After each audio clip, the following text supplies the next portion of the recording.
child, no teacher should ever be in danger in an American school. No parent should ever have to fear for their sons and daughters. Jamie was such a special kid. All of the kids here are. I don't know what I do next. We are now getting our first look at the faces of the victims of the horrific high school shooting, where Nikolas Cruz admits that he was the gunman. Are you Nikolas Jacob Cruz? Yes, ma'am. You are charged with 17 counts of premeditated murder. YouTuber Ben Benite alerting the FBI last September about a comment posted on one of his videos. I've never seen a post that disturbing or that brazen. The FBI was unable to further identify the person who actually made the comment. There were some junior OTC students at the school who actually helped save their classmates. Brought the kids back to the classroom. Me and him put up the Kevlar walls. We took some of the tables that we use as desks and stood them up for cover.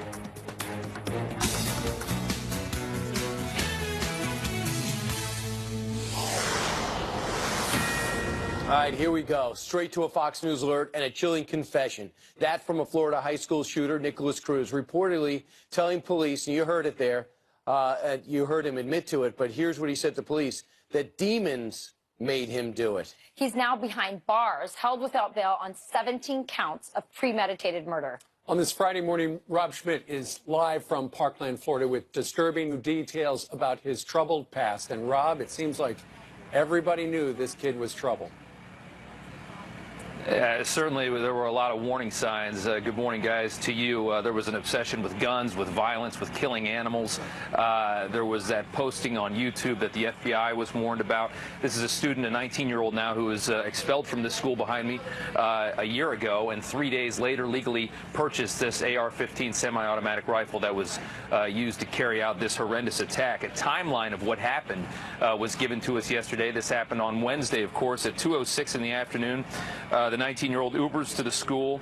He readies himself in an east stairwell at 221, walks out and opens fire on classrooms on the first and second floor for only about 3 or 4 minutes. And then he drops his weapons and runs out of the school along with all the other students who are in a panic trying to get away from the shooting. By 2:28, by 2:50, he gets to a Walmart that is nearby, near the school.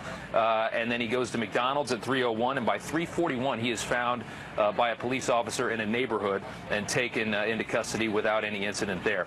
His first court appearance happened yesterday afternoon. He comes in and it shows just a cowering and a frightened 19-year-old being kind of held and embraced by his public defender, and he's charged with 17 counts of premeditated murder. And his public defender, after the hearing, actually showed some compassion for her client. He's a broken human being. He's a broken child. The sadness that this community is feeling, I mean, my children are, they go to school in this community. I feel horrible for these families, and Mr. Cruz feels that pain.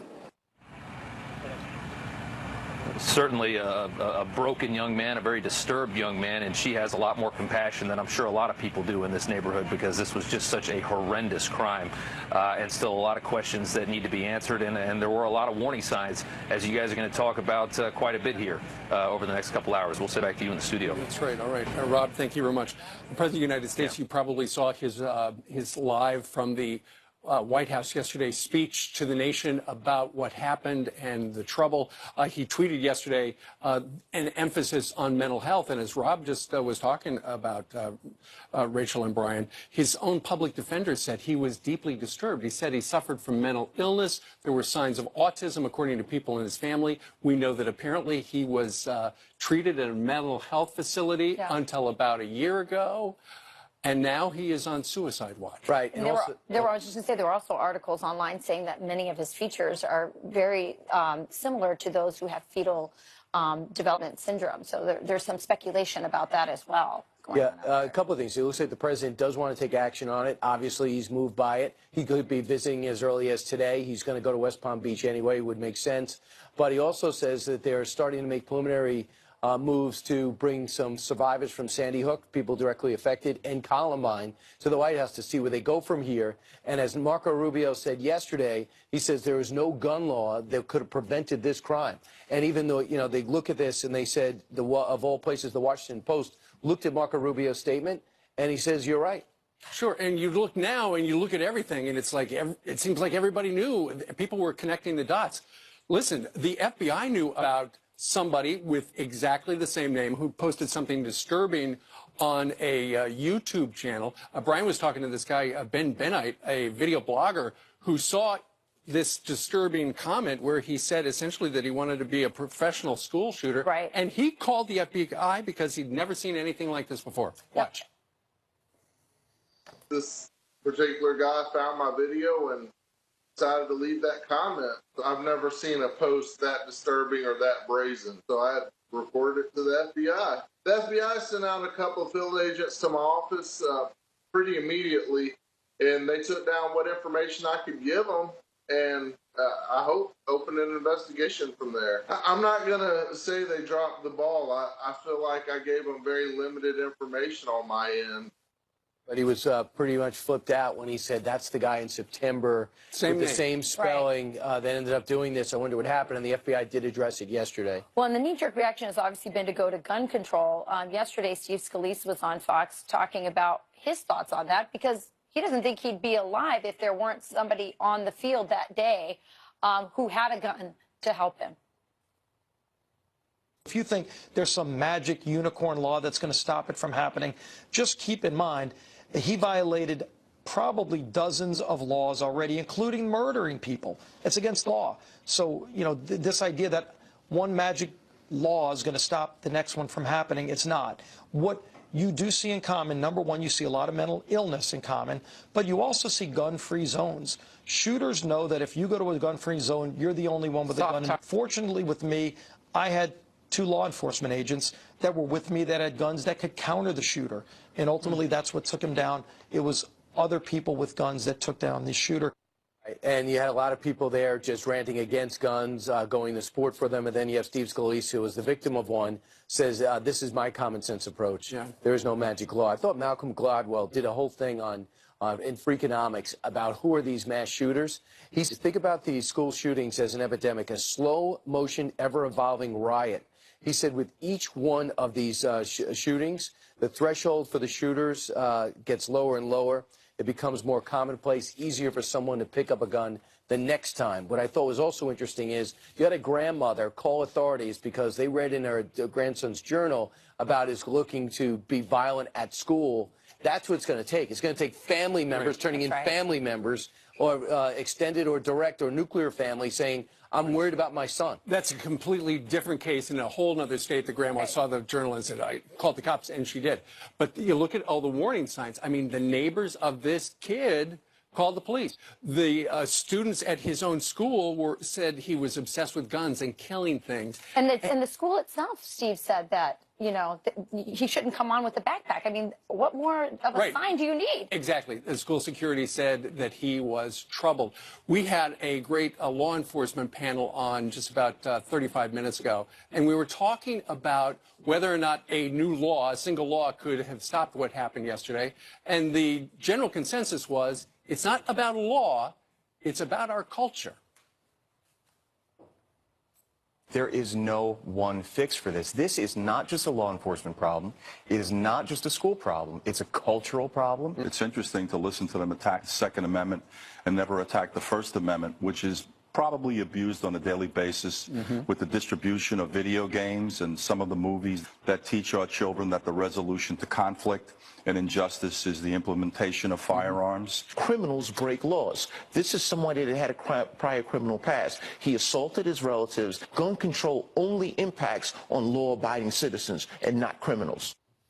So you look at all now it's easy for us to see because hindsight is always 20/20, but there were so many things, why didn't the FBI go further? Well, according to the video blogger that Brian talked to, the FBI agent said there were limits on how they could respond given that there was no direct threat. It was just something somebody wrote on the internet, And people write stupid stuff all the time. Right, but if you find out, This was dangerous. But if you know who this person is, you don't have to arrest him, but you could alert the school, who at that time he was a student there. But they couldn't track him back. The FBI could not locate this potential shooter in South Florida. We had Judge Janine on last night saying, why not? I mean, his name was spelled in a particular way with a K. Why aren't they connecting these dots, saying it was a failure on the part of the FBI? Others have argued, as you say, that he said he screenshotted, called the FBI, and deleted it. He said normally he could have replied right to him and said, what are you talking about? Kind of try to draw him out. Many people would argue that maybe YouTube would be able to get the IP address from that. But here's the other thing. I don't understand this from the law enforcement perspective. If they're coming to his house, if cops are coming to his house or his trailer park multiple times because of problems, why doesn't he have a record? Why? What do you mean his record's clear? What do you mean he can get a gun? Is someone not jotting this down? Is it because he was under 18 at the time, but he was 19? So I don't understand how you could have a clean record, yet police know exactly who you are and know you're a problem, and so does the school. Every student, most of the students that they interviewed said they'd heard of this kid. They suspected that if there was going to be a school shooting, it was going to be that kid. Teachers said the same thing. So hopefully right now, other schools across the country are thinking about who are those kids that are troubled and starting to intervene before something like this happens. And hopefully there's enough funds for the mental health services that obviously some of these kids need. Ultimately, today, though, what we're focusing on are the 17 Americans who lost their lives. Jillian joins us right now. And Jillian, the list came out, and it's so shocking for so many people in that community because it seems like everybody knew somebody. You hear the number, and then you see the faces, and it's a completely different emotion, and I think that's what a lot of people are dealing with right now. So let's start with this Fox News alert, and those faces right there, 17 innocent lives tragically cut short, among them a coach, a geography teacher, and a junior ROTC member. We are now getting our first look at the faces of the victims of the horrific high school shooting. That includes Nicholas Zwart, a senior with a swimming scholarship to the University of Indianapolis, his coach speaking at a vigil last night. The family is heartbroken and devastated to have lost Nicholas. He was a happy young man full of joy and life. He was passionate about swimming. He was excited to be going to the Indy U to join their swim team.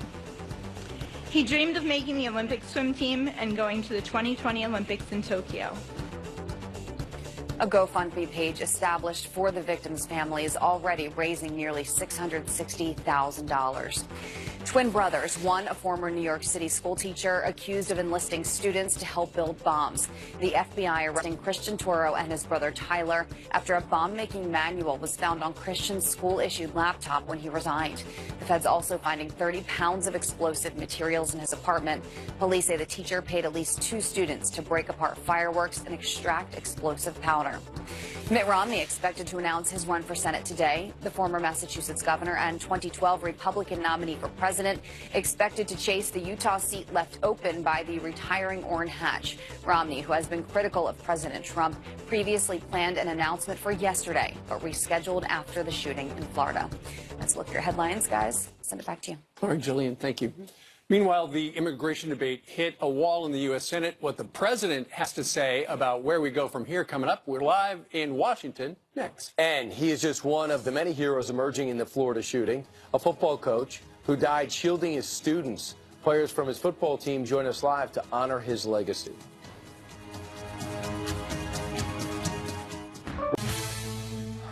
A bipartisan plan for DACA falling short in the Senate. The White House refusing to back down from key immigration priorities, their 4 pillars, taking aim at Democrats after the Senate rejected all 4 proposals. Right. They only got 39 votes on their proposal. Griff Jenkins is live in Washington with the latest.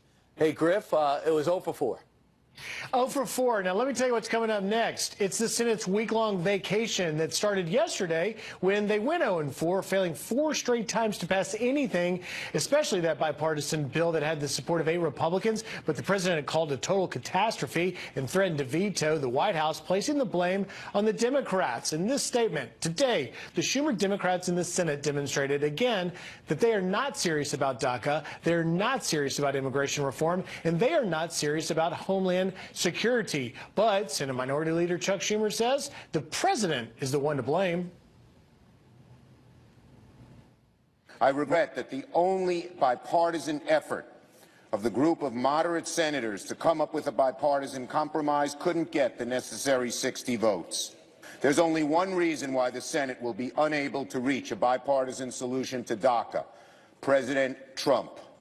3 Democrats crossed the aisle on the last best hope they had, the Grassley bill, which most closely aligned with the president's 4 pillars, but it went down in flames, 39-60. Now the House takes a shot at it with the most conservative bill we've seen yet out of Congress. It's put forth by Congressman Goodlatte, and it very closely resembles the president's goals: DACA, the wall, chain migration, and the visa lottery. But lawmakers are in recess till February 26th, and you've got that March 5th deadline for the Dreamers approaching. It only gives about 4 days for anything to happen. As for the Senate, maybe a skinny bill trying to do just DACA on the wall, but it sure doesn't seem likely right now, guys. Yeah, that's right. Hey, Griff, from the 10 or so Republicans who voted no against their party's president, and the country's president, actually, their party's leader, have we heard from them why they voted no on that?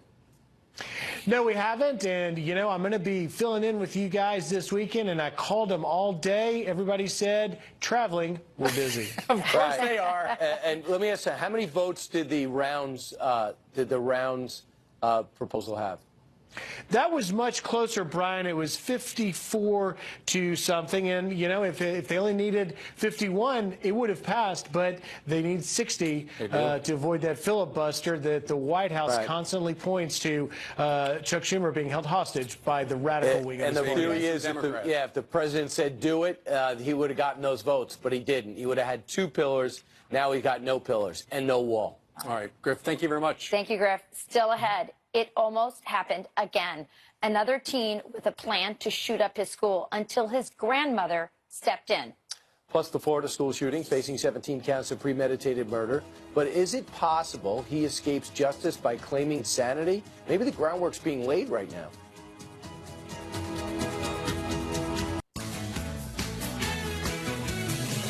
All right, quick headlines now, 23 minutes after the hour. A second federal appeals court ruling against President Trump's latest travel ban order.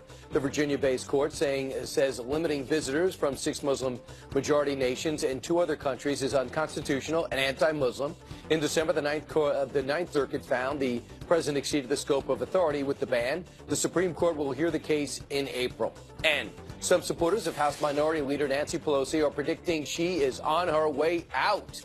New Jersey Democratic Representative Bill Pascrell telling The Atlantic that he expects Pelosi to step down no matter who wins the White House. Other Democrats suggest it should happen before the 28 midterms. Republicans kind of hope that doesn't happen. This is a Fox News alert. The gunman accused of killing 17 people at a Florida high school Wednesday is currently being held without bond, facing 17 counts of premeditated murder. But could the shooter claim insanity, and how were all the warning signs missed? All right. Yep. We're asking member of Tulsa Police Department gang unit and analyst for A&E's Live PD. It's a runaway hit. Sergeant Sean Larkin, a reality show that really is reality. You actually are solving instant crimes and doing instant commentary. Wow. It's fascinating. Thank you. I know as a dad, you're personally affected, and who wouldn't be when you see high school kids and you have high schoolers who are under the gun, literally, and being killed in cold blood. But from a law enforcement perspective, where do you see the problems? You know, this thing, it's not just law enforcement. It's not politicians. It's not just mental health issues. It's community that needs to be involved. It's teachers that need to work with law enforcement, pass information on. I mean, we even have a minor dysfunction amongst police agencies, you know, working with federal agencies, communicating and sharing information. You know, there's multiple levels that need improvement. I can tell you as a parent, you know, parents need to be involved with their kids' social media. You need to follow what your kids are, you know, follow them on social media. Right. You know, you're paying for that phone bill. Look, you know, have access to their phone. Look at it. And I understand that, you know, but these are the type of things that people need to start doing to hopefully prevent one of these from happening again. What about, we saw his public defender yesterday put her hand around him when he appeared before the judge. The defender says he's deeply disturbed, has a history of mental illness.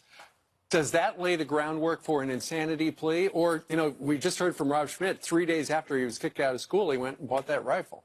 Yeah, you know, it obviously it sounds like that's the route that they're going to go with this. But somebody can suffer from mental illness but still be, you know, legally responsible for their actions. I mean, you know, for someone to be deemed incompetent, that's a court process. Now, if they're going to go not guilty by reason of insanity, that's something that a jury decides. Essentially, it shifts the burden from the state to say, hey, this is what this guy did. It's shifting over to the defense to go, yes, we did. It's a self-defense, you know, yes, we did this, or yes, I did this, but I'm not responsible because of this. Plus, he also apparently has confessed. He said, I did it. And he laid out exactly what he did. He went in with the soft pack with the gun in it, then tried to blend in with people, wound up at Walmart and McDonald's and a Subway, too, and took an Uber. Right. Well, you know, and that's part of the not guilty by reason of insanity. It's, you know. He plotted and planned. Exactly. I'd say, and that's it. That's, you know, to use that defense, essentially you have to say, I didn't understand that what I'm doing is going to have these type of results. But, you know, when you have the mindset to take an Uber, to put your school shirt back on from the school you've been expelled from, to show up there, inflict this type of damage, the mindset to drop your weapon and flee with the other students, you know, my personal opinion, that's kind of a difficult You talk about the community, and I think it's so interesting. So many of the kids in the school said, if we were going to have a school shooting at our school, we would predict it would be that guy. Right. And teachers said the same thing. So he gets expelled from the school. What happens? I mean, if you get expelled by 3 different schools and you're an orphan, who's taking care of this? Where was the social safety net to pick that up? It's really complicated, isn't it? It's very complicated, and I don't have an answer for that. You know, we can't assign a police officer to every one of these people in this type of situation to babysit. You know, a lot of things come down to funding. You know, where do we place people like this? And I don't know. The thought that comes to me is if he was troubled, at least the family that had taken him in might have gotten a knock on the door to go, hey, I know he's staying with you. You got to watch out. Correct. You know, and speaking for us in Tulsa, we get a threat or something similar to this, whether it's on this or even a terrorist type level. We go out and do what's called a knock and talk. You go out to the house, you try to knock on the door and make contact with them when you can. The YouTube situation that I know you're familiar with in Mississippi, a YouTuber posts, they get a response saying, I want to be a professional school shooter, and he calls the FBI. And the FBI they don't know what happens. Next thing you know, he kills 17 people. Yeah, very. Is it implausible to think that the FBI could connect the dots between the Mississippi Post and a troubled kid in Florida? You know, obviously we heard he used his real name on there, but it's a matter of trying to find this. You know, this happened in Mississippi, trying to connect him to somebody in Florida. I suppose it is possible to track that down, but if he doesn't have a criminal record, he wouldn't show up in databases. You know, mental health type things, those are protected. And so with social media platforms these days, there are so many people that post different things on their threads, comments. I myself have received them. You know, and it's hard to, and it's hard to, you know, someone has to decide, is this one credible or is this just someone running their mouth? Yeah, well, now we know. Yeah. All right. Thank you very much, Sergeant. Thank you. Thank you. Safe trip back to Tulsa. Meanwhile, next up, he is just one of many heroes emerging in that South Florida shooting. A football coach who died shielding his students. Players from Coach Feist's football team will join us live to honor his legacy. They're live from Parkland, Florida next.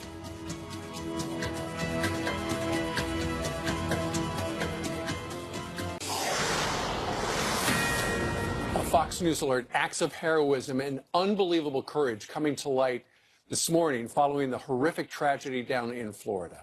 Football coach Aaron Feist being hailed a hero after he threw himself in front of students, acting as a human shield to protect them as bullets rained down.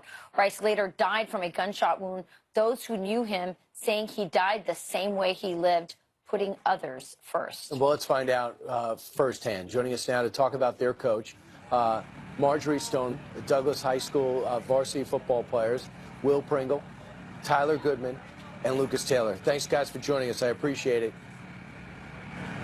Hey, thank you for having us. Hey, Lucas, I understand, sadly, you're going to be going to your coach's funeral, and I understand that that's going to be an opportunity for everyone to show up and show what he's meant to the whole town, not to the players that he coached and people he interacted with. Tell me about your coach.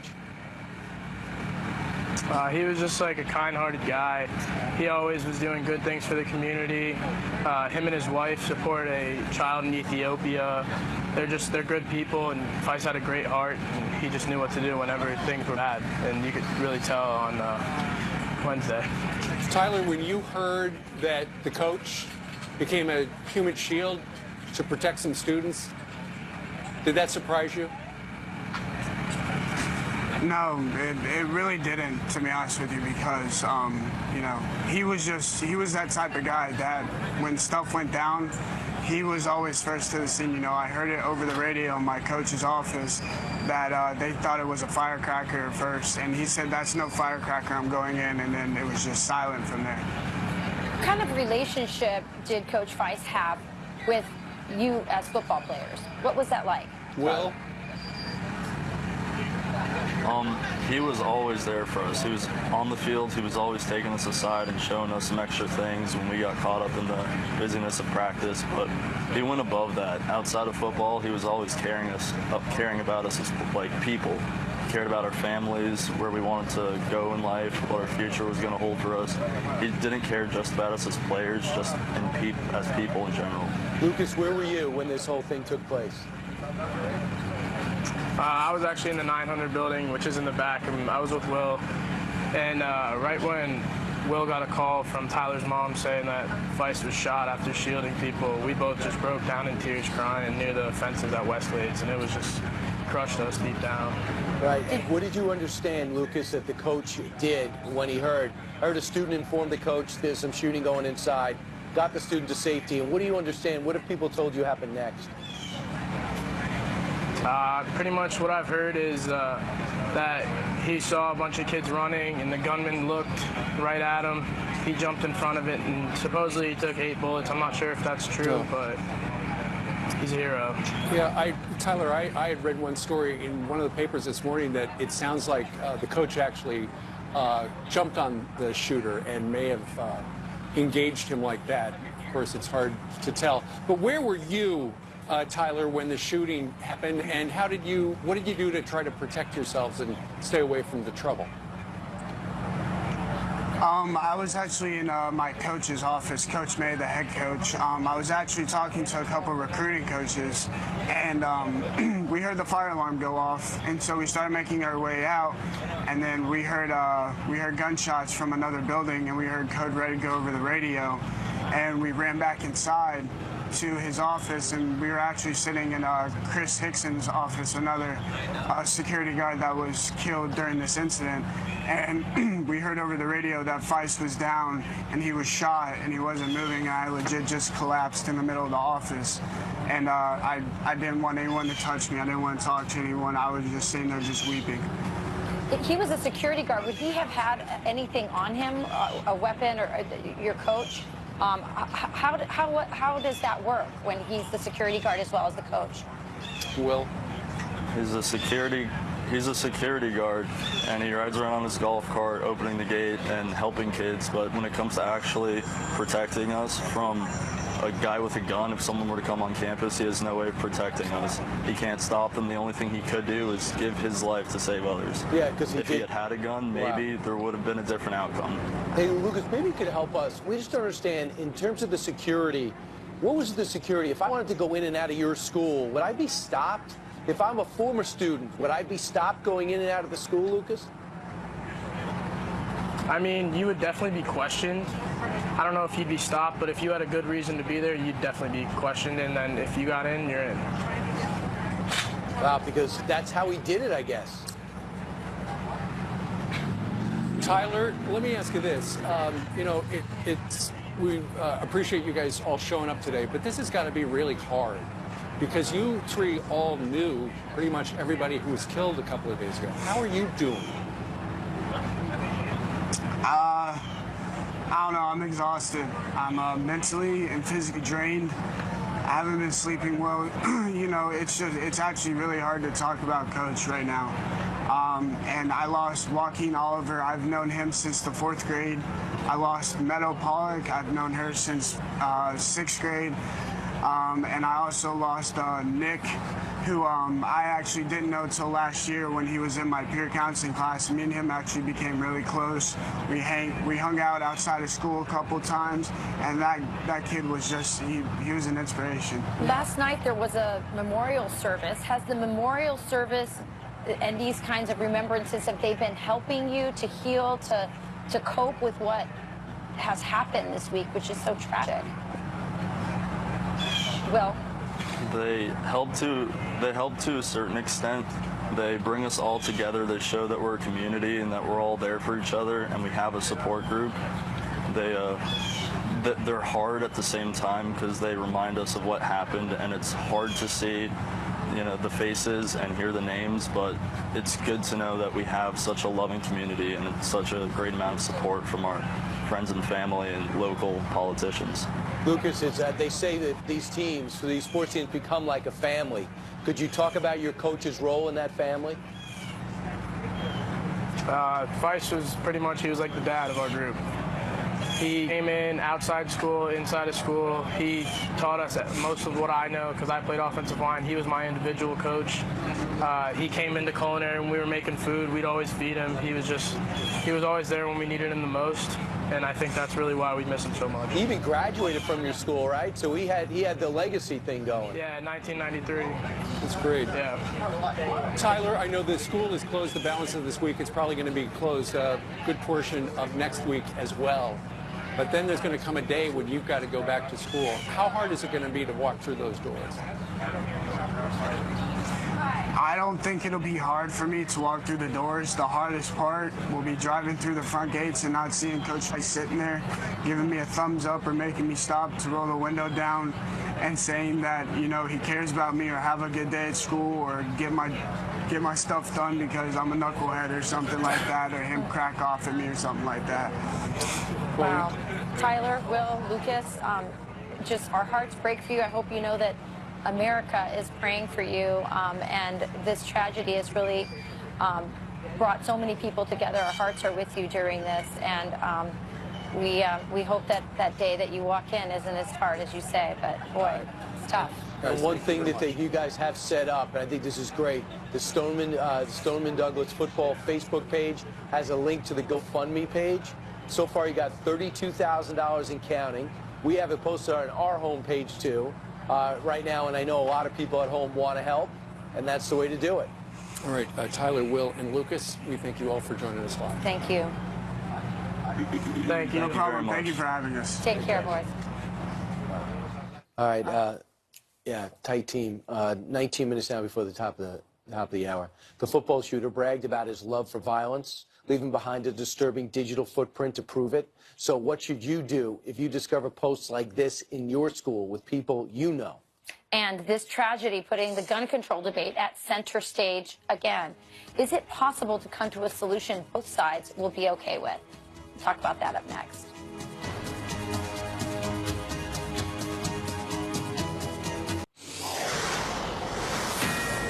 The gun control debate immediately taking center stage following the tragedy this week down in Florida. Attorney General Jeff Sessions weighing in, saying that enforcing current laws is a big part of the problem. I think effective enforcement of our gun laws, focusing on criminals and dangerous people, can reduce violence in our communities and improve public safety. It's not good if we've got gun laws that say criminals can't carry guns and they never get enforced. Never get enforced. So will more laws, new laws, make a difference, especially those targeting guns instead of the people holding them? Let's have a fair and balanced debate. First up, Democratic strategist and former Missouri State Representative Don Calloway, screen left, and Matt Schlapp, the chairman of the American Conservative Union and a former political director for President George W. Bush. Guys, thanks very much for joining us. Good to be here. Thanks for having us, Steve. Good morning. Don, would a new law have stopped what happened this week down in Florida? Perhaps not, but I don't think that the answer is to lift the enhanced checks that we had under Trump just because it was an Obama-based regulation. We saw that he lifted enhanced gun checks on those who are mentally ill, allowing them to get more access to guns. We've also seen the president balk at even the mention of guns, as he did yesterday during his press conference, which is ultimately kind of a failure of leadership. We have to acknowledge at some point that access to the normal citizens of these weapons of war war without enhanced background checks, without doing normal things like banning bump stocks. I understand they weren't used yesterday, but we have to acknowledge that at some point we have to look into guns and access to weapons of war and mass killing machines. And without addressing that, we really have done nothing to kind of stop these type of situations from happening. Well, Matt, one of the things the president tweeted about yesterday was the fact he brought up a mental illness. And now we know from the shooter's public defender, this guy's deeply disturbed. He was at a mental health facility up until about a year ago. Clearly, that is part of the equation that's got to figure into any kind of solution going forward. Yeah, no, this is exactly at the heart of it. There are two things. The laws on the books need to be enforced, and we have this instant background check, which everybody agrees all the states and communities should be doing a lot better job. They should get all the funding they need and more to make sure we have the information on everyone who wants to buy a gun. But, Steve, the biggest thing we could do is actually continue to pick constitutional judges who will actually keep us safe by enforcing these laws. We have too many judges who prevent law enforcement from taking steps. What do you to mean?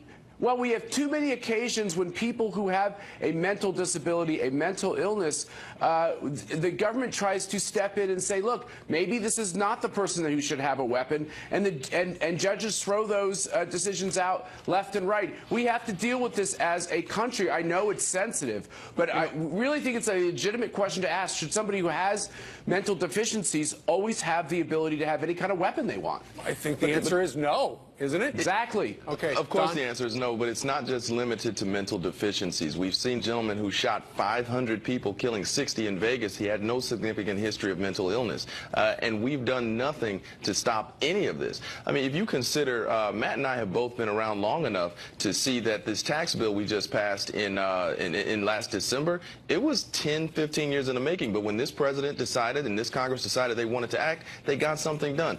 I don't know what else needs to happen for Congress to decide to act with some urgency and say we've had enough. We will do something, and we haven't done it on this one issue. Let me jump in there quickly. I would support any law that would prevent these tragedies. The problem is I can't think of any law that would prevent these tragedies. I can't pass a law that says we should be our neighbor's keeper, or we should all follow the golden. But I'll tell you one thing we should do. We should be more engaged in our. We should be more engaged in our community when we see something. Nobody disagrees with we that. ought to but report what we can't do is not act. What we can't do is lift regulations. We have gun show loopholes throughout this country where one can leak. That is absolutely true. You can go into any gun show in many states in this country, 30 states, and buy a gun without a significant background check. That should not be the case in this country. That is absolutely the case. Fellas, I think it's not accurate. The key is that we are starting the conversation. They also have to figure out how to make it easier for kids to report problems when they see something. That's right. And they say it, and it goes to the proper person. And protect our kids at school. Indeed. Don Calloway, Matt Schlapp, great discussion, guys. Thank you very much. Thanks, Steve. Meanwhile, the Florida school killer left a disturbing digital footprint. What should you do if you discover alarming posts like that on the internet? Kurt the Cyber Guy shows us new technologies you need to see that could help going forward.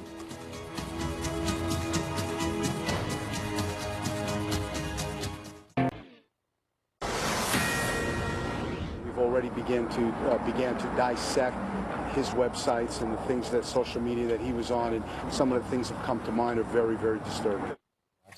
Well, the Florida shooter exhibiting a disturbing digital footprint prior to the Wednesday massacre. We've been telling you about that. So what should you do if you discover alarming posts like these on the internet? All right, we're going to ask that to the cyber guy, Kurt Knudsen's here. Kurt, you've already looked into this. You've been all over it since this happened. You know, we're looking, and we continue to look at it. And my bigger question is this. Silicon Valley, I'm sorry, but they're self-absorbed. They're all into just getting our attention, getting a lot of money in their pockets, getting us engaged in their products, including YouTube, including Instagram, including Facebook, Google that owns YouTube.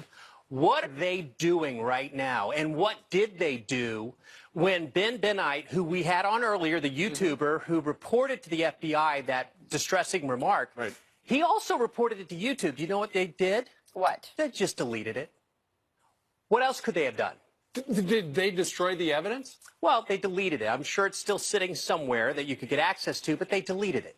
Did they reach out to the FBI? I actually don't have an answer to it yet. Yeah. But here's what we do know. They could. They could have a much more interactive approach with law enforcement and protecting our schools than they are right now. So let's do a little wake-up call of that. Now, what can you do right now? You've got kids in school. And schools do, right? Yeah, and schools do. So, I mean, you have kids in school right now. Number one, call them up. Call up your school, look on their website, find out what's their emergency plan. How do they respond to events like this? And then build a contact in your phone with that info. So if you pick up something disturbing on social media or a threat, you send it.